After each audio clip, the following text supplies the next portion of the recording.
Good morning, everybody. So today I am going to give you a little tutorial.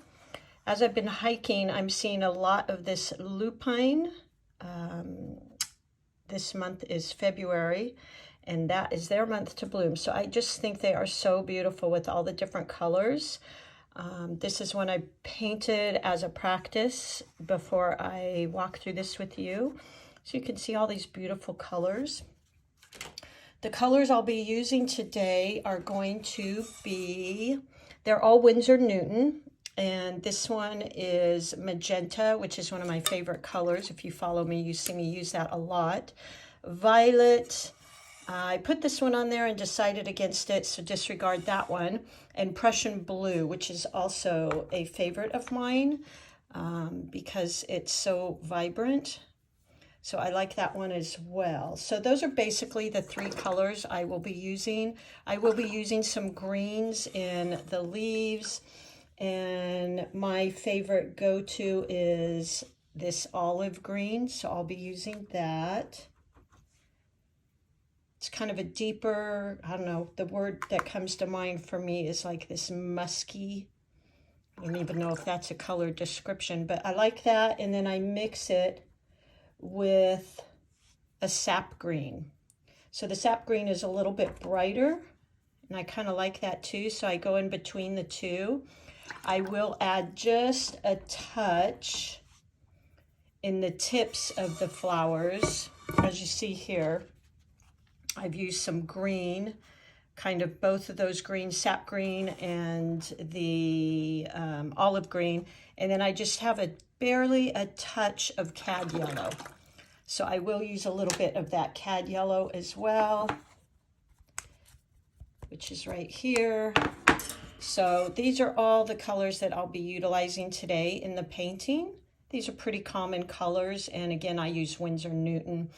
Today I'm using a Degato artist brush. I believe this is a number 7 round, but you can use any round that you feel comfortable with. I like the round because you can get the wide stroke and you can also get that tip, the point. So let's go ahead and get started. These are really easy shapes.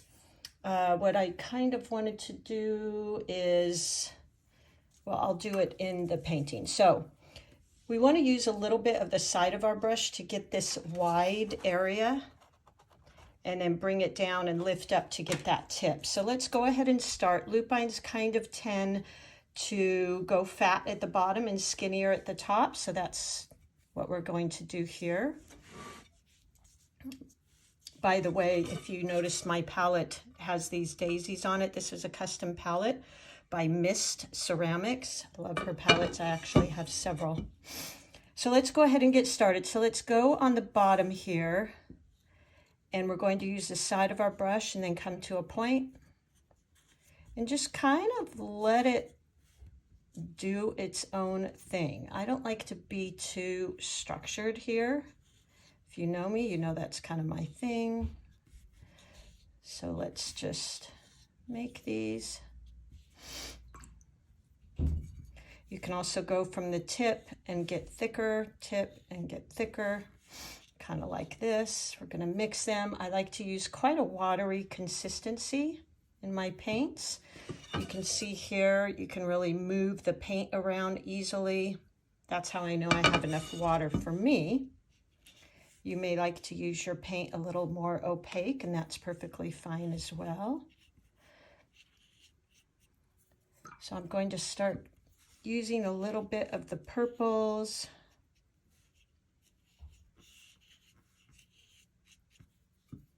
And we're going to start tapering off as we get to the top. And maybe just adding a little bit of that blue in. That Prussian blue that I'm using is, as you can see, really, really strong. So be kind of careful with it. You want to water it down, otherwise it can really take over your painting. I'm going to add a few more down here.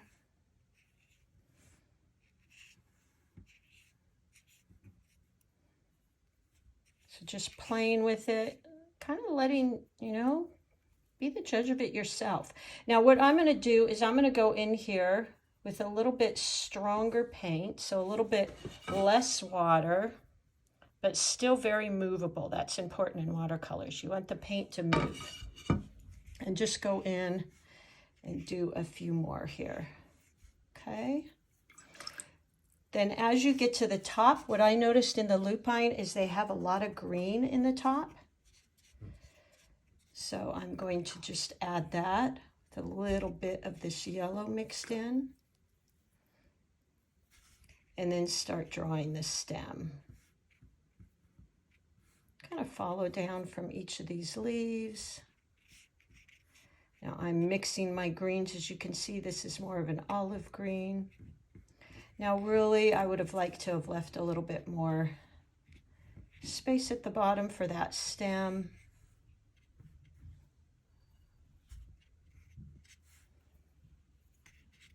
And now what I'm going to do is wash my brush out.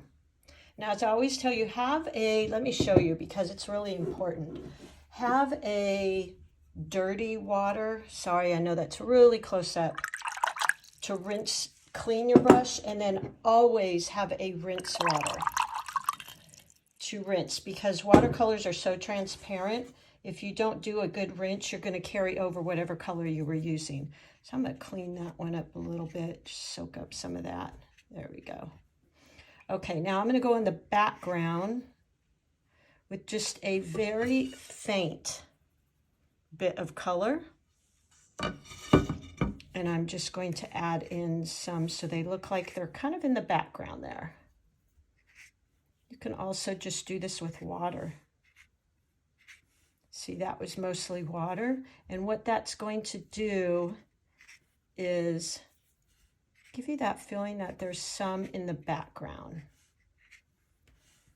Okay, so just adding in some in the background, letting the paint blend like that.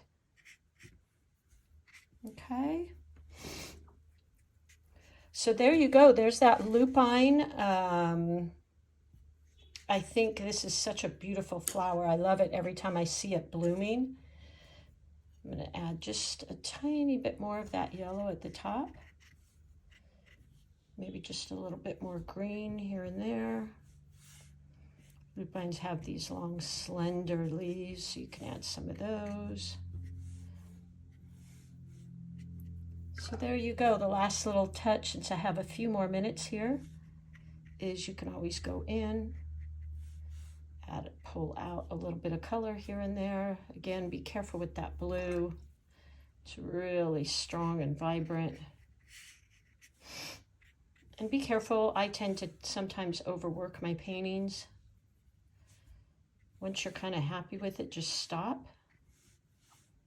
But I like to also pull out a few colors here and there. So there you go. Now here's a little accident. I'll just sweep that up with a dry brush. So there you go. Have fun.